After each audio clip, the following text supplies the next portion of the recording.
গগৈ ডাঙৰীয়া, ডিব্ৰুগড় ডেভেলপমেণ্ট অথৰিটিৰ অধ্যক্ষ অসীম হাজৰিকা ডাঙৰীয়া, আমাৰ ডিব্ৰুগড় জিলাৰ ভাৰপ্ৰাপ্ত উপায়ুক্ত DDC পাৰ্থপ্ৰতিম বৈৰাগী ডাঙৰীয়া, আৰক্ষী অধীক্ষক প্ৰতীক থুবে ডাঙৰীয়াৰ লগতে আজি এই অনুষ্ঠানত অংশগ্ৰহণ কৰা NSIDCLৰ বিষয়া কৰ্মচাৰীসকল, অভিযন্তাসকল, ডিব্ৰুগড় জিলা প্ৰশাসনৰ বিষয়া কৰ্মচাৰীসকল আৰু আজি এই গোটেই প্ৰকল্পৰ কনষ্ট্ৰাকশ্যনৰ দায়িত্বত থকা JKMৰ মেনেজিং ডাইৰেক্টৰ যুগল কিশোৰ মহন্ত ডাঙৰীয়াৰ লগতে আজি এই সভাত সমবেত হোৱা প্ৰম শ্ৰদ্ধা ৰাইজ আৰু সাংবাদিক বন্ধুসকল, জয় জয়তে আজি সভাখনত উপস্থিত থকা আপোনালোক সকলোৰে প্ৰতি মই মোৰ গভীৰ শ্ৰদ্ধা জ্ঞাপন কৰিছোঁ। মাননীয় প্ৰধানমন্ত্ৰী ডাঙৰীয়াই প্ৰতিটো সময়তে এটি কথা কয়, ট্ৰান্সফৰ্মেশ্যন থ্ৰু ট্ৰান্সপৰ্টেশ্যন, পৰিবহণৰ যোগেদি পৰিৱৰ্তন।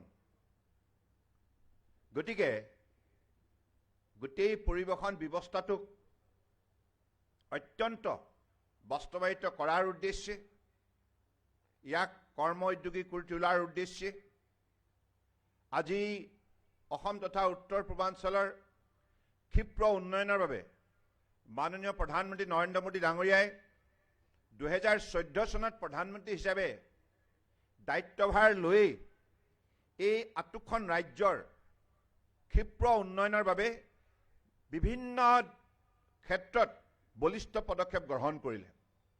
তেখেতে বিশ্বাস কৰে যে কানেক্টিভিটি এণ্ড কমিউনিকেশ্যন, যোগাযোগ আৰু যাতায়াত, এই ব্যৱস্থাটো যদি শক্তিশালী কৰা নাযায় তেতিয়া ৰাজ্যসমূহৰ বিভিন্ন ধৰণৰ যোগ্যতা থাকিলেও আজি একবিংশ শতিকাত এই প্ৰতিযোগিতাৰ পৃথিৱীত তেখেতসকলে আগবাঢ়ি যাব নোৱাৰে। গতিকে সেইবাবেই তেখেতে আটাইতকৈ বেছি গুৰুত্ব প্ৰদান কৰিলে উত্তৰ পূৰ্বাঞ্চলৰ আঠখন ৰাজ্যৰে যাতায়াত আৰু যোগাযোগ ব্যৱস্থাক শক্তিশালী কৰা। ইয়াৰ বাবে এতিয়ালৈকে প্ৰায় 3.5 লাখ কোটি টকা প্ৰকল্পৰ কাম উত্তৰ পূৰ্বাঞ্চলত তেখেতে আৰম্ভ কৰি অধিক সংখ্যক প্ৰকল্পৰ কাম সম্পূৰ্ণ কৰিলে, যাৰ ফলত অসমৰ লগতে চুবুৰীয়া ৰাজ্যসমূহৰ আজি যেনেধৰণে ৰাস্তা পদূলি দলং নিৰ্মাণ হৈছে, এই কাম কংগ্ৰেছৰ প্ৰায় 60 বছৰ কাৰ্যকালতো তেখেতসকলে সম্ভৱ কৰি তুলিব নোৱাৰিলে। কাৰণ তেখেতসকলৰ কোনো হাতত পৰিকল্পনা নাছিল, আন্তৰিকতা নাছিল, নীতি নাছিল, কোনো আঁচনি নাছিল, কোনো সদিচ্ছা নাছিল উত্তৰ পূৰ্বাঞ্চলৰ ৰাইজৰ বাবে। কেৱল ক্ষমতাৰ লালসাত কংগ্ৰেছ দলটোৱে এই ৰাজ্যসমূহত তেখেতসকলে ৰাজত্ব চলাইছিল। ভোটৰ সময়ত নানা ধৰণৰ আঁচনিৰ প্ৰতিশ্ৰুতি দি ৰাইজক প্ৰতাৰণা কৰিছিল। কিন্তু মাননীয় প্ৰধানমন্ত্ৰী ডাঙৰীয়াই বাস্তৱসন্মতভাৱে গোটেই বিষয়টো উপলব্ধি কৰি, গোটেই বিষয়টো অধ্যয়ন কৰি তেখেতে সংকল্প গ্ৰহণ কৰিলে যে তেখেতৰ বলিষ্ঠ নেতৃত্বত ভাৰতবৰ্ষৰ অন্যান্য ৰাজ্যৰ লগতে উত্তৰ পূৰ্বাঞ্চলৰ ৰাজ্যৰ জনতাও উন্নতিৰ জখলাত দুপদপে বগাবলৈ সক্ষম হ'ব আৰু উত্তৰ পূৰ্বাঞ্চলৰ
নাই এই প্ৰতিষ্ঠান গঢ় দিয়াৰ প্ৰধান আজি উদ্যোগ লোৱা ব্যক্তিগৰাকী হ'ল পৰম শ্ৰদ্ধাৰ নীতিন গাডকাৰী ডাঙৰীয়া। তেখেতক যেতিয়া প্ৰধানমন্ত্ৰী ডাঙৰীয়াই এই গোটেই ভাৰতবৰ্ষৰ যাতায়াত আৰু যোগাযোগ ব্যৱস্থা শক্তিশালী কৰাৰ বাবে দায়িত্ব অৰ্পণ কৰিলে, তেতিয়া লগে লগে তেখেতে উত্তৰ পূৰ্বাঞ্চলৰ বাবে এটা অগ্ৰাধিকাৰ ভিত্তিত এই অনুষ্ঠানটো জন্ম দিলে। NHIDCL অৰ্থাৎ national highway infrastructure development corporation limited. এনেধৰণৰ পূৰ্বতে কোনো ধৰণৰ ইয়াত প্ৰতিষ্ঠান নাছিল আৰু এই অনুষ্ঠানটো বা এই প্ৰতিষ্ঠানটোৰ প্ৰধান লক্ষ্যই হৈছে উত্তৰ পূৰ্বাঞ্চলৰ যাতায়াত ব্যৱস্থাৰ আন্তঃগাঁথনি শক্তিশালীৰ ওপৰত গঢ় দিয়া। গতিকে আজি এই প্ৰতিষ্ঠানটোৰ তৰফৰ পৰা তেখেতসকলে হাতত লোৱা বিভিন্ন প্ৰকল্পৰ ভিতৰত এইটোৱে অসমৰ প্ৰথম প্ৰকল্প বুলি আজি এক্সিকিউটিভ ডাইৰেক্টৰে আনুষ্ঠানিকভাৱে ঘোষণা কৰিছে। মই ধন্যবাদ জনাইছোঁ তেখেতসকলক। তেখেতসকলে যিখিনি কষ্ট স্বীকাৰ কৰিলে আৰু ইয়াত এই গোটেই কামখিনি সুন্দৰ ৰূপত সম্পূৰ্ণ কৰাৰ ক্ষেত্ৰত এই কনষ্ট্ৰাকশ্যনৰ দায়িত্বত থকা JKMকো মই বিশেষভাৱে ধন্যবাদ জনাইছোঁ। তেখেতসকলে ইয়াত দিনে নিশাই স্থানীয় ৰাইজৰ সহযোগত এই গোটেই কামখিনি নিখুঁতভাৱে কৰি উলিওৱাৰ বাবে।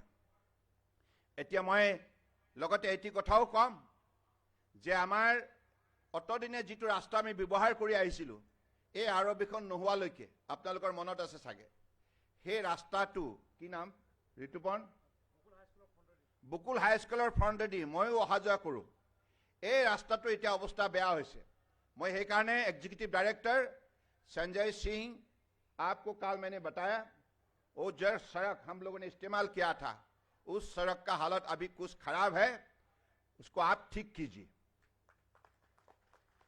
और आपने जिस कॉन्ट्रैक्टर को JKM को, मुझे लगता है कि उनको आप दायित्वभार दे दीजिए, तुरंत ये सड़क इतना बढ़िया से रखे ताकि जनता का सुविधा बढ़िया से हो जाए। গতিকে মই আজি তেখেতসকলকো আহ্বান জনাইছোঁ, কাৰণ অতদিনে আমি ব্যৱহাৰ কৰি আছিলোঁ। এতিয়া যদি সেই ৰাস্তাটো এই দলংখন হ'ল বুলি আমি যদি সম্পূৰ্ণৰূপে বাদ দিওঁ, তেতিয়াহ'লে সেই ৰাস্তাটো ব্যৱহাৰ কৰা স্থানীয় ৰাইজে মনত দুখ পাব। গতিকে সেই স্থানীয় ৰাইজৰ প্ৰতি শ্ৰদ্ধা জনাই মই আগন্তুক দিনত এই ৰাস্তাটো সঠিকভাৱে নিৰ্মাণ কৰি তোলাৰ বাবে ইতিমধ্যে বিভাগক এই ক্ষেত্ৰত আহ্বান জনাইছোঁ আৰু তেখেতসকলে সন্মতি প্ৰদান কৰিছে। পৰম শ্ৰদ্ধা ৰাইজ, অসম চৰকাৰে কেৱল 4.5 বছৰ কাৰ্যকালত যিখিনি আমাৰ চৰকাৰৰ দিনত কাম হৈছে, আপোনালোকে তথ্যভিত্তিক বিশ্লেষণ কৰক, তুলনামূলক বিশ্লেষণ কৰক।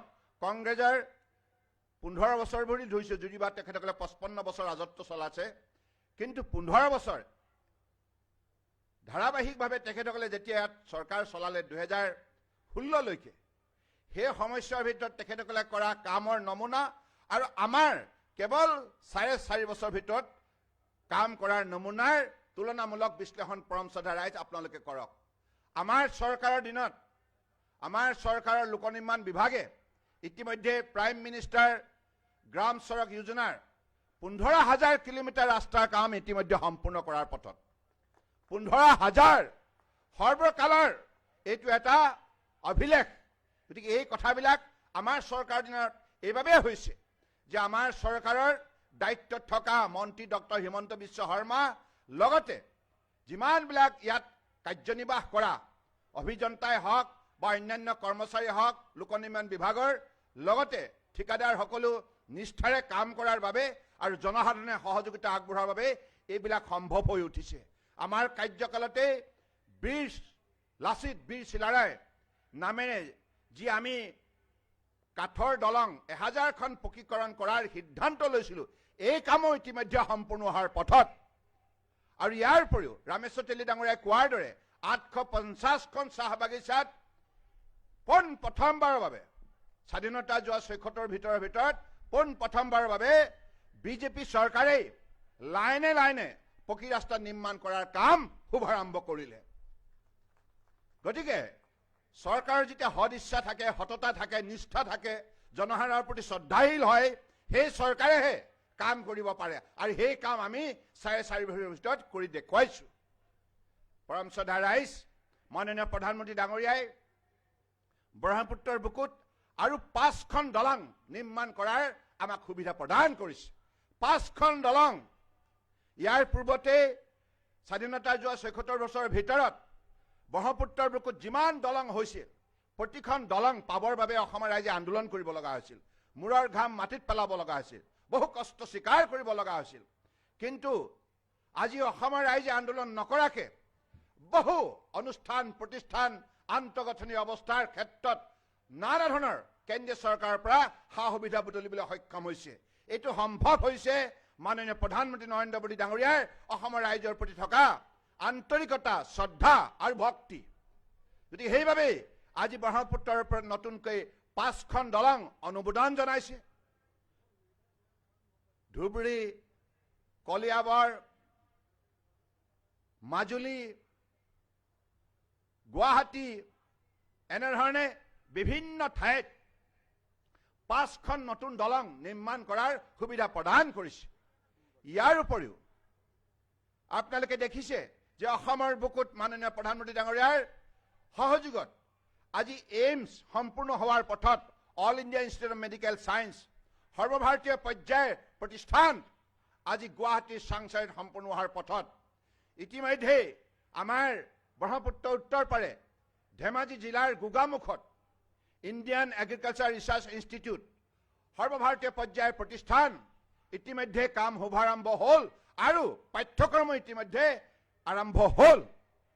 সমান্তৰালভাৱে যোৰহাটত নেশ্যনেল ইনষ্টিটিউট অফ ডিজাইন পোনপ্ৰথমবাৰৰ বাবে অসমৰ বুকুত প্ৰতিষ্ঠা কৰা হ'ল, যাতে আমাৰ শিপিনীসকলে আগন্তুক দিনত তেখেতসকলে বিভিন্ন চিন্তা চৰ্চাৰ যোগেদি দক্ষতাৰ ভিত্তিত যিমানবিলাক বস্ত্ৰ সুন্দৰভাৱে বৈ উলিয়াই বা প্ৰস্তুত কৰি উলিয়াই সেইবিলাকক আধুনিক ৰূপত বজাৰত ইয়াৰ চাহিদা বৃদ্ধি কৰাৰ বাবে ধ্যান ধাৰণা প্ৰদান কৰাৰ ক্ষেত্ৰত যি আধুনিক এখন শিক্ষানুষ্ঠান ইয়াত প্ৰতিষ্ঠা কৰা হ'ল যোৰহাটত, ইও মাননীয় মোদী ডাঙৰীয়াৰ আশীৰ্বাদৰ বাবে সম্ভৱ হৈ উঠিছে। গতিকে এনেধৰণে হাজাৰটা আঁচনি অসমৰ বুকুত সম্ভৱ হৈ উঠিছে। যোগীঘোপা, য'ত নেকি অসম চুক্তিৰ মৰ্মে কংগ্ৰেছ চৰকাৰে এটা কাগজ কল প্ৰতিষ্ঠা কৰাৰ প্ৰতিশ্ৰুতি দিছিল। যোগীঘোপা মানে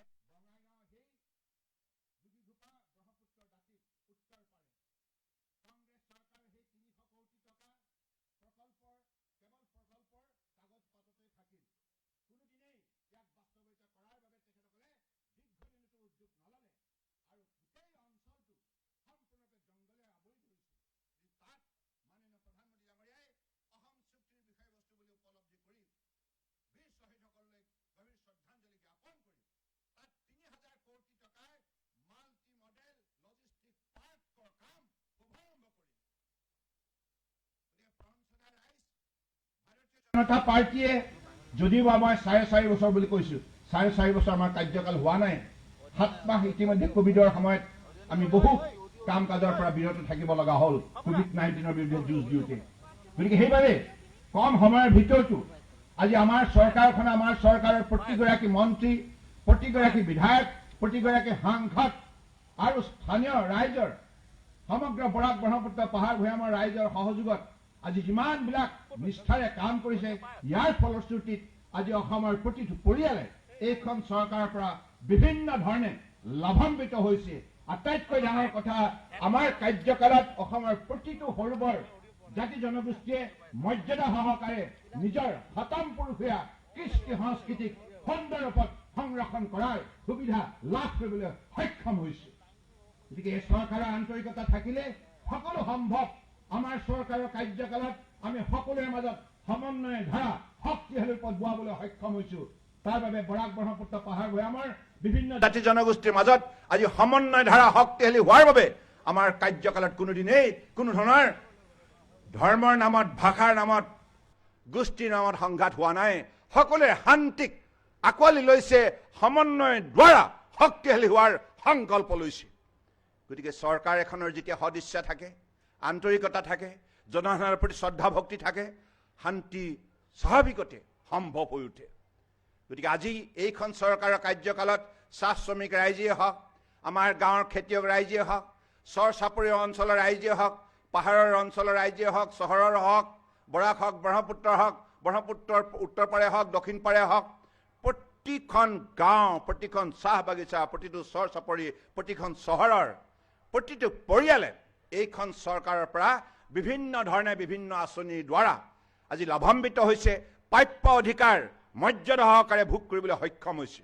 গতিকে এইখন চৰকাৰে প্ৰকৃতাৰ্থত মাননীয় প্ৰধানমন্ত্ৰী ডাঙৰীয়াই যি সাৰ্বজনীন নীতিৰ দ্বাৰা ভাৰতবৰ্ষত শান্তি প্ৰতিষ্ঠা কৰিছে, সমন্বয়ৰ শক্তিশালী ৰূপ দিছে আৰু সকলোকে মৰ্যাদা সহকাৰে উন্নয়নৰ দিশত আগুৱাই যোৱাৰ সুবিধা প্ৰদান কৰিছে, সেই সাৰ্বজনীন নীতিয়ে হ'ল সবকা সাথ, সবকা বিকাশ আৰু সবকা বিশ্বাস, যিটো স্বৰ্গদেউ চাওলুং চুকাফাই ত্ৰয়োদশ শতিকাতে অসমৰ বুকুত সকলো জাতি জনগোষ্ঠীক আঁকোৱালি লৈ এখন বৃহত্তৰ অসমীয়া সমাজ নিৰ্মাণ কৰাৰ যাত্ৰাত আত্মনিয়োগ কৰিছিল, বৰ অসম গঢ় দিয়াৰ সংকল্প লৈছিল। আৰু সেই সাৰ্বজনীন নীতিয়ে এতিয়া মাননীয় মোদী ডাঙৰীয়াও সমগ্ৰ অসমতেই সমন্বয় ধাৰা শক্তিশালী ৰূপত, সমগ্ৰ ভাৰতবৰ্ষতে সমন্বয় ধাৰা শক্তিশালী ৰূপত বোৱাবৰ বাবে এই উল্লেখযোগ্য পদক্ষেপ লৈছে। আৰু সেই পদক্ষেপকে আমি শ্ৰদ্ধাৰে আঁকোৱালি লৈ অসমৰ বুকুতো তেনেধৰণৰ বাতাবৰণ সৃষ্টি কৰাৰ বাবে চৰকাৰখনে দিনে নিশাই নিষ্ঠাৰে কাম কৰি গৈছে। পৰম শ্ৰদ্ধা ৰাইজ, আপোনালোকে কোভিড-19ৰ বিৰুদ্ধে যুঁজ দিলে, কোভিড-19ৰ বিৰুদ্ধে দৃঢ়তাৰে যুঁজ দি আপোনালোকে এই সংক্ৰমণক ৰোধ কৰাত আপোনালোকে সফলতা অৰ্জন কৰিলে।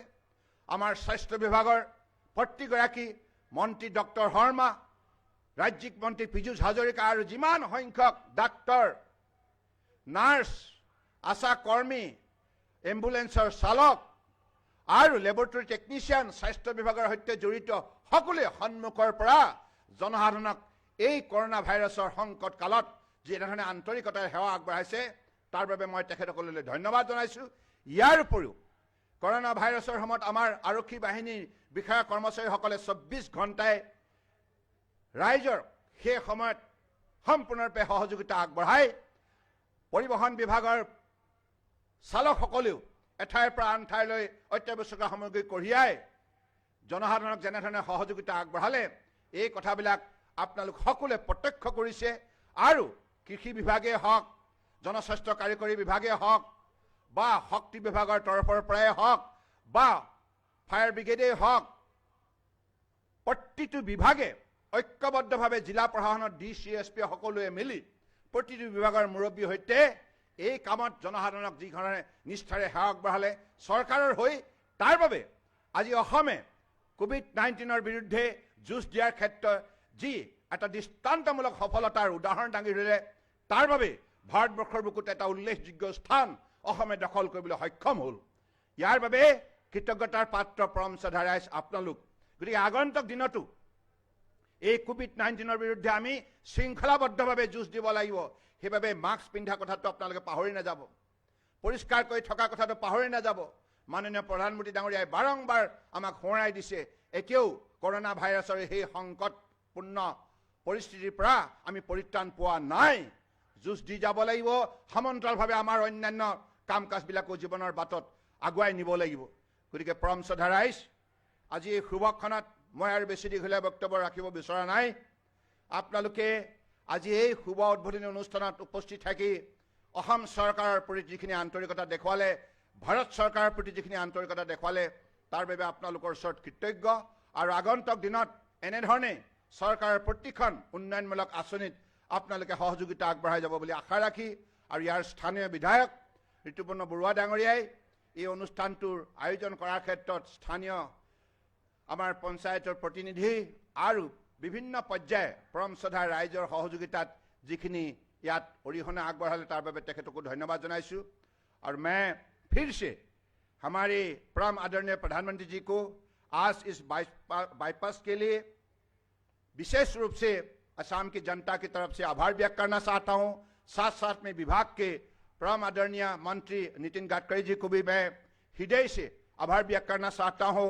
और इस NSIDCL में जो बसे हुए लगे हुए हमारी जितना भी अधिकारी है, हमारी जितना भी इंजीनियर्स है, हमारे जितना कर्मचारी है, सबको मैं धन्यवाद देता हूं और यही आह्वान करता हूं, आपका पास जितना भी प्रोजेक्ट असम के लिए है, जिस प्रोजेक्ट में आप लगे हुए हैं, इस प्रोजेक्ट को आप समय पे उसको कंप्लीट करने के लिए आप संकल्प लीजिए, ताकि असम के जनता को अपने प्रगति के रास्ते पर चलने में मदद मिल जाए। और इसी शब्दों का साथ मैं पुनर्बार जिला प्रशासन, डिब्रुगढ़ जिला प्रशासन को धन्यवाद जनाइछु। तेखेतসকলে এই কামত উল্লেখযোগ্য বৰঙণি আগবঢ়াইছে আৰু বিশেষকৈ ডিব্ৰুগড় আমাৰ বিধায়ক প্ৰশান্ত ফুকন ডাঙৰীয়াও এই কাৰ্যসূচীৰ বাবে বহুদিনৰ পৰা নেৰানেপেৰাকৈ লাগি আছে। মই তেখেতকো ধন্যবাদ জনাইছো। আৰু আমাৰ কেন্দ্ৰীয় মন্ত্ৰী ৰামেশ্বৰ তেলী ডাঙৰীয়াই আপোনালোকে জানে, তেখেত সাংসদ হোৱাৰ পাছত তেওঁক মাননীয় প্ৰধানমন্ত্ৰী ডাঙৰীয়াই কেন্দ্ৰীয় মন্ত্ৰীসভাত এটি গুৰু দায়িত্ব অৰ্পণ কৰিছে আৰু তেতিয়াৰ পৰাই তেখেতে সমগ্ৰ ভাৰতবৰ্ষৰ ৰাইজক সেৱা আগবঢ়াবৰ বাবে নিষ্ঠাৰে কাম কৰি আহিছে আৰু সমান্তৰালভাৱে নিজৰ ডিব্ৰুগড় সমষ্টি ৰাইজৰ প্ৰতিও তেখেত বিশেষ শ্ৰদ্ধাশীল হৈ নিষ্ঠাৰে দিনে নিশাই কাম কৰাৰ বাবেও তেখেতক মই ধন্যবাদ জনাইছো। আৰু লগতে মোৰ সতীৰ্থ বিধায়কসকল আজি ইয়াত আহি উপস্থিত হোৱাৰ বাবে চক্ৰ গগৈ, নয়ন সোণোৱাল, বিমল বৰা আৰু মোৰ সতীৰ্থ মন্ত্ৰী সঞ্জয় কিষাণ সকলোকে ধন্যবাদ জনাই উপস্থিত থকা প্ৰতিগৰাকী ব্যক্তিলৈ গভীৰ কৃতজ্ঞতা জ্ঞাপন কৰি আৰু সাংবাদিক বন্ধুসকলক বিশেষভাৱে ধন্যবাদ জনাইছো। কাৰণ আপোনালোকেও চৰকাৰৰ কাম কাজৰ ওপৰত চোকা দৃষ্টি ৰাখি বিভিন্ন সময়ত গঠনমূলক সমালোচনাৰে চৰকাৰে যাতে এই কামবিলাকত তৎপৰতাৰে পদক্ষেপ লয়, ইয়াৰ বাবে চৰকাৰখনক বেছি দায়িত্বশীল কৰি তোলাৰ ক্ষেত্ৰত আপোনালোকে যিখিনি অৰিহণা আগবঢ়াইছে তাৰ বাবে প্ৰতিগৰাকী সাংবাদিকক মই বিশেষভাৱে কৃতজ্ঞতা আৰু শ্ৰদ্ধা জনাই আজিৰ মোৰ বক্তব্য সামৰিছো। ধন্যবাদ। জয় আই অসম, জয় হিন্দ।